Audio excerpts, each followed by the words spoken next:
welcome to my kitchen. Today I'm going to show you how to make chicken noodle soup. Now there's something special about this soup, and that is that I am actually using sweet potato noodles. These are actually dried sweet potato noodles. You can get them online via Amazon. I'll post a link for that in the description box. And you could also, if you have like Asian groceries where you live, like Asian supermarket, you know, like Chinese or Korean supermarket, there you will get these for, you know, much cheaper. But these are a great option for people who are on a paleo or a grain-free diet.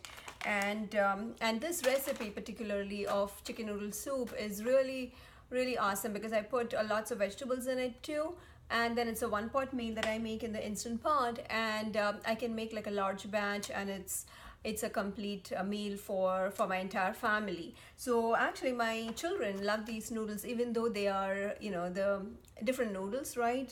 But they love these noodles as well. So let's get started. So here I have the chicken thighs. I have about 1.5 pounds of boneless chicken thighs. And then I have onions, about half of a medium onion, 1 carrot, 2 celery stalks, all chopped, and then ginger, fresh ginger, sliced, and green chilies, and then broccoli and mushroom slices. Now I am going to press the saute function on the Instant Pot. Now changing the time here doesn't really matter. I just set it for about 15 minutes. Then you pour the olive oil and add all the vegetables, the onions, celery and carrots, and some of the other vegetables I'm going to add, the broccoli and the spinach and the mushrooms. I'm going to add that towards the end because we don't want it to be very soft. So initially when I'm cooking the chicken, I'm only going to add the celery and the carrots. So now I'm going to add a teaspoon of sea salt, and this again, you start with a teaspoon, and if you want more you can add that towards the end. Just adding the ginger and the green chilies here. Now green chilies are optional, and actually for AIP version you have to avoid them. And I'm also adding black peppercorns, whole black pepper, which again is not permitted on AIP. But I like to add them because they give really a very good flavor to the soup. And the soup really doesn't have a lot of other spices. So I've added the chicken thighs, and now I'm adding the water. So we need about 6 cups of water in all. I just added 3, and I'm adding 3 more, and that's about it. Oh yeah, and I'm adding some freshly ground black pepper.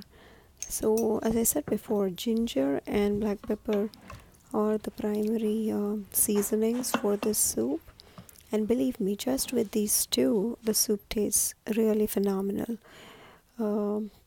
It's just so comforting, and it's also very restorative. Alright, so now I am going to put the Instant Pot on. Keep the valve in sealing position, and then press the pressure cooker button, and we'll manually change it so that it's set at 10 minutes. So basically pressure cook for 10 minutes.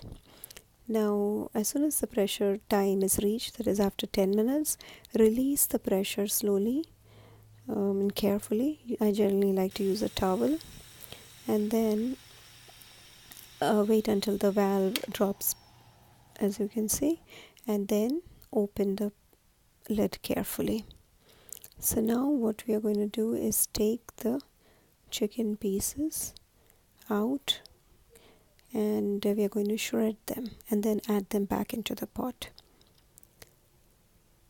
And as the chicken pieces are cooling, what we'll do is we can add the noodles now. So now depending upon what pack of noodles you get, the shape of the noodles might be a little different. And Next I'm also going to add spinach and the other vegetables, broccoli and mushrooms. So again, here you can use any combination of vegetables, and I just love to use a lot of vegetables because then it becomes like a really wholesome meal. And now I'm just shredding the chicken because it was hot. I just added half a cup of cold water to it so that it becomes easier to handle. And now I have this shredded chicken that I'm going to add back into the pot, and then all we need to do is again cook it for 3 more minutes, and then our soup will be ready. So there I go. Now we close the lid again make sure the valve is in the sealing position, and now we press pressure cook button again and set it to 3 minutes. As soon as the 3-minute mark is done and you can hear the beep, you try to release the pressure. And again I do that using a towel, and always be sure to be careful, and then open the lid slowly. And it's really very important to open at this stage, to open the pressure cooker as soon as the 3-minute cooking time is done, meaning after releasing the pressure. And here your soup is ready. Hope you like this recipe. Thanks for watching.